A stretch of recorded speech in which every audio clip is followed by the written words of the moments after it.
encore 10 mètres plus loin, je trouve cette hache. Et si elle avait juste été posée par terre, je me serais dit, le jeu m'a donné une arme, très bien. Mais elle est plantée dans un tronc, et elle s'appelle hache de bûcheron. Et donc j'ai envie de l'essayer quand même, juste pour voir. Je me dirige vers le premier arbre que je vois, je le coupe, et il tombe dans la mare en dessous, exactement avec la bonne forme pour faire un pont.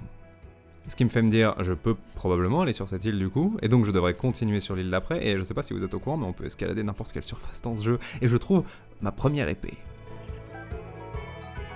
Est-ce que vous pensez que je sors de l'expérience en me disant, tiens, le jeu m'a appris à transformer l'environnement pour résoudre des énigmes? Non, j'en sors en me disant, waouh, tout s'est trop bien goupillé, c'était passionnant, j'ai une épée, et maintenant j'ai les yeux écarquillés et pleins d'étoiles, et je regarde autour de moi pour savoir quelle est la prochaine chose à trouver.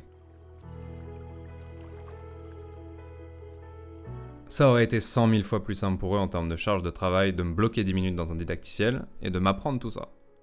Mais ils connaissent très bien le cerveau humain aussi, et ils savent que les gens ont naturellement tendance à suivre les routes, ils savent que si les pommes sont sur la branche qui surplombe la route, j'ai encore plus de chances de les voir, ils savent que je vais préférer couper l'arbre à 3 mètres plutôt que l'arbre à 15, et c'est celui qu'ils ont mis à côté de la mare. Regardez comme la scène avait l'air naturelle au début. Vous savez à quel point c'est dur d'inciter un comportement bien particulier chez un individu libre avec un endroit qui a l'air aussi normal? Ils ont fait ces efforts pour que j'ai l'impression qu'on me prenne jamais par la main, pour que j'ai l'impression que tout vienne soit de moi, soit du hasard,